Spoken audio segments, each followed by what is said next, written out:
de l'amiante. Alors comment on en est venu là? Pour moi c'est une longue histoire. En fait, je travaille beaucoup sur, j'allais dire, la récupération de déchets, et avec comme idée, toujours, qui est l'idée majeure du groupe de recherche que j'ai amené à Toulouse et diverses sociétés que j'ai créées à côté, qui est de prendre le résidu pour en faire une matière première. Et on est en 2009, il faut que le procédé de transformation soit totalement non polluant. Il faut que s'il rentre des déchets d'amiante dans l'usine, ils sortent que des produits. Si on refait un déchet pour un déchet, on transfère la pollution, c'est pas bon. J'anime une grosse structure également sur les déchets de lignocellulose, déchets de paille, de végétaux, pour en faire un tas de choses. Notre débat, c'est de notre monde, et ça relève en fait, si vous voulez, de la même approche, dire qu'en fait, souvent, quand on parle d'un déchet, en fait, on a une matière première qu'on met au mauvais endroit. Si vous regardez la pollution qui vous entoure, souvent, on peut traiter la pollution justement en regardant ce qu'il y a dans cette pollution et ce qu'on pourrait en faire. Souvent, quand on a bien posé le problème, on connaît en mathématiques, on l'a résolu. Donc, alors ici, donc, parler de l'industrie de l'amiante, donc effectivement, c'est une problématique, moi, que j'ai rencontrée en voyant une mine d'amiante au Canada. Comme je suis un petit peu curieux, j'ai été voir, c'était il y a maintenant presque 13 ans, et depuis je me suis intéressé à l'amiante. En fait, l'amiante, c'est un minéral très simple, hein. C'est composé de magnésium, de silicium, de fer et d'oxygène. Ce que je disais donc à M. Lautin, l'amiante en tant que tel, c'est pas un minéral toxique. Vous pouvez avoir un caillou d'amiante dans votre bureau, il ne va pas vous tuer. Par contre, le problème, c'est des petites fibres d'amiante, et dans nos fibres d'amiante qui deviennent toxiques, qui rentrent dans les poumons et qui, à ce moment-là, déclenchent tous les mésothéliums et d'autres maladies de l'amiante. Donc, c'est en fait des problèmes mécaniques au départ, qui sont au départ de la pathologie. Donc, voilà une roche d'amiante, par exemple, telle qu'elle se présente donc avant l'extraction. Alors, l'amiante, c'est ça. Ces fibres-là, vous les avez entre donc des fragments de roche, qui sont aussi des silicates de magnésium, c'est pratiquement la même chose, hein. Donc, et c'est ça l'amiante. Petite histoire de l'amiante, puisqu'on est dans un pays d'histoire, dans un grand pays d'histoire. Vous savez, l'amiante, on connaît l'amiante depuis longtemps, hein, puisque l'amiante, comme on le rappelle ici, donc c'est Martine qui a fait un travail historique là-dessus, hein. L'amiante, en fait, on connaît l'amiante depuis 2000 ans, les Romains l'ont utilisé. Charlemagne, pour étonner ses convives, il avait des nappes d'amiante, et pour les nettoyer, il les mettait dans le feu. Donc l'amiante ne brûlait pas, tout ce qu'il y avait dessus, ça brûlait. Donc c'est tout à fait ancien, en fait. Mais ce qu'on savait aussi déjà, c'est que l'amiante était tissée par des esclaves qui en mouraient. Donc dans la toxicité de l'amiante, là, ça fait 2000 ans qu'on est au courant, donc c'est pas d'hier. Alors on a commencé à exploiter l'amiante, donc effectivement au Québec, donc c'est devenu en fait un produit industriel important. Pourquoi? Parce que l'amiante a une résistance forte, à température très élevée, très bonne résistance à l'attraction. Bref, c'est un produit industriel intéressant pour les applications qu'elle a eues, bien entendu. Voilà un petit peu comment ça se présentait au début au Québec. Voilà comment ça se présente en Corse aujourd'hui, l'amiante. Voilà une mine d'amiante typique, si vous voulez, avec les affleurements, les extractions et les affleurements. Au Canada, c'est typiquement la structure des mines d'amiante. C'est exactement la même que les structures de la mine en Corse. Voilà encore donc d'autres types de fibres d'amiante. Pour vous montrer un petit peu de quoi ça a l'air. Vu au microscope, voilà ce que c'est qu'une fibre d'amiante. C'est un filament de silicate de magnésium. Alors, comparé à un cheveu, voilà un petit peu, si vous voulez, la fibre d'amiante, et voilà le cheveu. Donc, vous voyez, ce sont des fibres extrêmement fines. Et c'est ce problème, disons, de la petite taille de la fibre qui, après, va devenir vraiment très embêtant quand on va être confronté, donc, à son inhalation.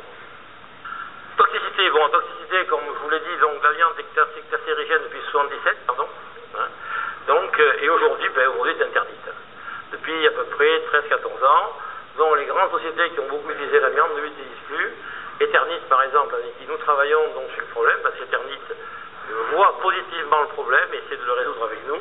Donc, Eternit a arrêté de produire en 1997. Ils ont tout simplement remplacé dans les panneaux de toiture l'amiante par la fibre cellulose, qui, elle, ne pose pas de problème. Alors, qu'est-ce qu'on a fait de l'amiante? Vous le savez peut-être pas tous, hein. Simplement, on a fait beaucoup d'isolation, donc dans les flocages, évidemment, dans le bourrage, donc l'isolation. On le traite en isolation thermique, ça a isolé les canalisations de pratiquement toute une génération de bateaux, depuis au moins 50 ans, qui viennent en démolition et qui aujourd'hui rencontrent beaucoup de problèmes. Il y a 4500 bateaux bourrés d'amiante en Europe à démolir. Là, c'est de l'amiante pure, hein. C'est pas de l'amiante floquée, c'est du filament d'amiante d'isolation. Donc il y a beaucoup d'amiante qui va arriver maintenant sur si on fait rien sur les décharges. Alors, bon, là sur l'isolation, donc le problème est connu. Sur l'amiante ciment maintenant. L'amiante ciment, c'est les tôles ondulées. Alors les tôles ondulées, c'est pas nécessairement si innocent que ça, M. Lautin le disait fort justement. Et la société Eternit commence petit à petit à prendre conscience qu'il faudrait peut-être faire quelque chose. Hein. Donc, nous, on avait écrit un article dans Sciences et Avenir, enfin, on avait écrit, non, un journaliste avait écrit cet article sur nous. C'est comme ça que vos amis d'association nous ont contactés, et Eternit nous a contactés de la même façon. Donc, on regarde également l'anéantissement, qu'est-ce qu'on peut faire pour arriver à avancer sur le produit. Moi, en tant que chimiste, je ne considère pas l'amiante, je considère l'amiante comme ce que c'est un silicate de magnésium. Je fais abstraction à la toxico et j'avance. Si par exemple, demain, on regarde par exemple le pétrole qui a fait le 20e siècle, le pétrole est terriblement toxique. Tous les gens qui s'exposent au pétrole s'exposent au benzène, risque gros. Donc, qu'est-ce que c'est que l'amiante? Dans l'amiante, donc, l'idée en fait, si vous voulez, dans notre approche, c'est de dire qu'effectivement, dans l'amiante, voilà les composants de l'amiante. Il y a de la silice, dite amorphe, donc une silice poreuse. Il y a ce qu'on appelle du chlorure de magnésium. Je ne sais pas si vous en consommez, certains d'entre vous, c'est très bon pour quand on est un peu énervé, par exemple. Un petit effet de chlorure de magnésium, ça calme. Donc, ce n'est pas un produit du tout toxique. Chlorure de calcium sont des déchets desséchants. Les sels d'aluminium et les sels de fer sont utilisés en minéralogie. Donc, en fait, si on sait séparer ces produits, ben, l'amiante, c'est ça. Qu'est-ce qu'on fait aujourd'hui? On se dit on va détruire cette amiante pour éviter que les fibrilles se forment. Alors qu'est-ce qu'on fait? On chauffe. Donc il y a un procédé, si on peut appeler ça un procédé, de monter la température à 1600 degrés. Bien sûr, on fait une lave qui ne vaut rien. Coût de l'opération, 1500 € la tonne. Alors pensez bien qu'entre une destruction par inertage, donc comme ça, et une décharge, on met 30 décharges. Il y a un autre traitement qui semblait vouloir, disons, se développer, mais je n'ai pas l'impression qu'il se développe beaucoup. C'est chauffer maintenant à 1000 degrés. C'est moins bien détruit qu'ici, mais il n'y a plus de fibres. Donc, pour l'instant, bon, qu'est-ce qu'on fait? On stocke, on a une décharge, et vous êtes au cœur du débat. Là, il n'y a pratiquement pas, il y a juste une usine en France, et qui va traiter 5 ou 6 000 tonnes d'amiante par an. 5-6 000 tonnes, je crois qu'ils font. 10 000 plexi, donc c'est tout petit par rapport au problème.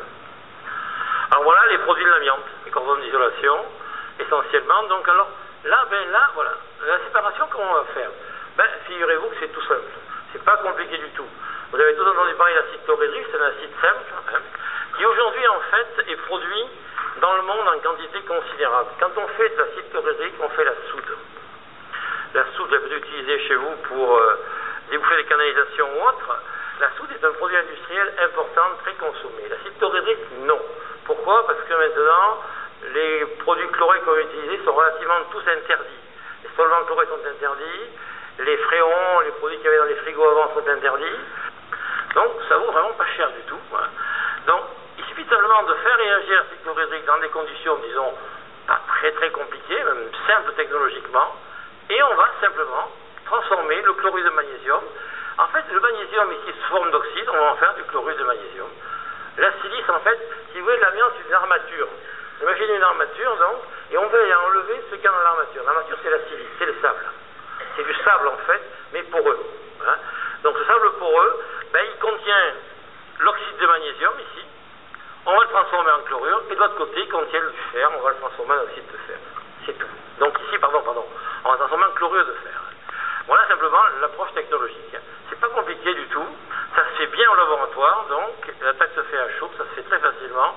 C'est facile à contrôler et industriellement, c'est très facile à faire. C'est pas compliqué à faire, si vous voulez. Il n'y a pas d'obstacle technologique fort. Alors bon, vous avez un petit peu ici, si vous voulez, je vais passer très rapidement, je vais vous embêter avec tous ces chiffres, ça n'a pas grand intérêt ici aujourd'hui. Hein.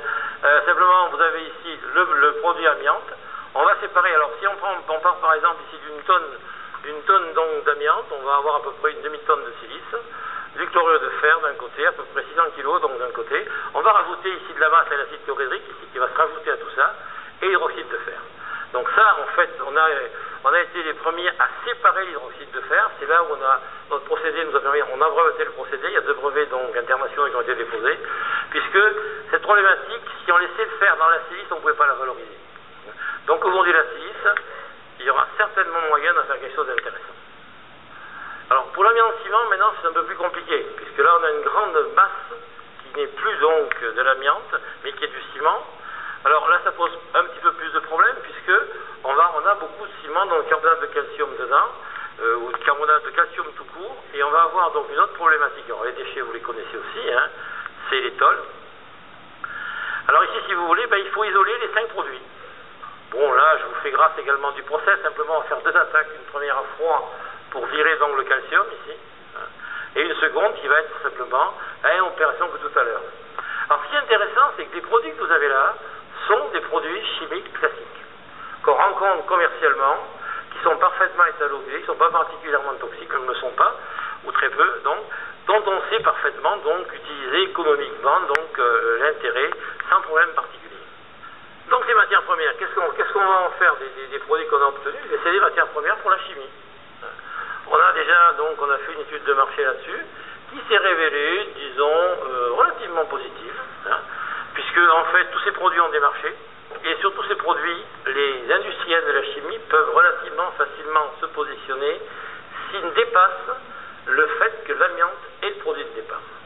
Ça va être, disons, quelque chose à bien expliquer, on va faire de la pédagogie, pour bien expliquer que c'est un silicate de magnésium que l'on détruit, qui s'appelle amiante, mais c'est un silicate de magnésium. Donc, et bien expliquer que les produits qu'on sort ici, il n'y a plus du tout de traces d'amiante, c'est fini. Alors ce qui est intéressant, c'est que du chlorure de magnésium, par exemple, on n'en a plus en Europe. Alors il se passe, si vous voulez, sur ces produits, on a abandonné des pans entiers de notre industrie qui sont partis, notamment en Chine.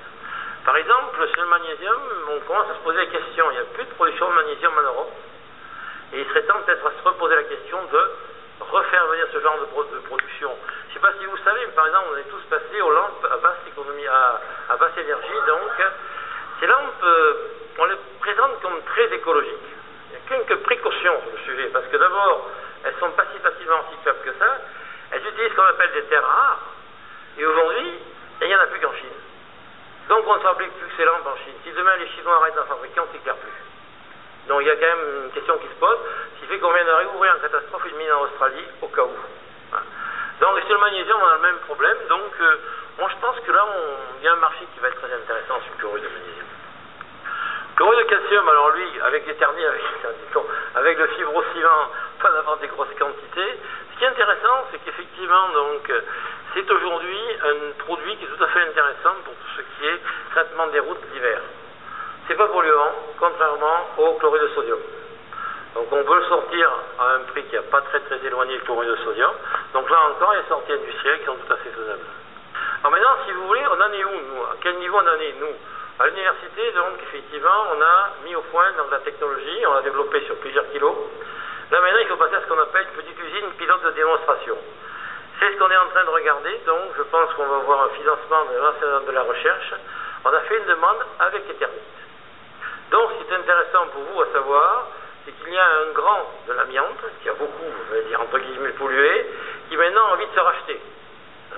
Donc, il se positionne vraiment en disant, en suivant notre positionnement, il leur a beaucoup plu. Donc, ils sont prêts à soutenir derrière nos efforts. Puisque vous imaginez que ça coûte quand même un peu d'argent. Donc, il faut absolument arriver à trouver des financements et c'est pas toujours simple. Mais donc, ici, bon, aujourd'hui, comme je vous dis, on est opérationnel à une échelle de plusieurs kilos. On a protégé la technologie, c'est-à-dire qu'il y a deux brevets internationaux qui ont été déposés, qui ont été validés. La technologie, je vous l'ai dit, est solide. Ça veut dire qu'elle est simple, elle est facile à pratiquer, et industriellement, elle ne pose pas, il n'y a pas de point rédhibitoire, si vous voulez, donc c'est pas trop compliqué. On utilise déjà un sous-produit, donc c'est un élément de plus. L'unité pilote maintenant, avec sa construction, donc ça, on devrait pouvoir faire ça assez rapidement, et disons, dans le délai entre le pilote et l'usine, mais tout dépend après, si vous voulez, de la volonté de partenaires industriels. À l'université, on n'a pas, nous, les moyens de faire avancer un développement industriel, ça peut venir donc de partenariats. Je pense que là, maintenant, sur le sujet, le genre de réunion qu'on a aujourd'hui, les protestations violentes que vous faites donc contre cette décharge, tout ça, ça va beaucoup aider. Ça fait au moins prendre au pouvoir public conscience qu'il y a une possibilité de faire quelque chose de plus intelligent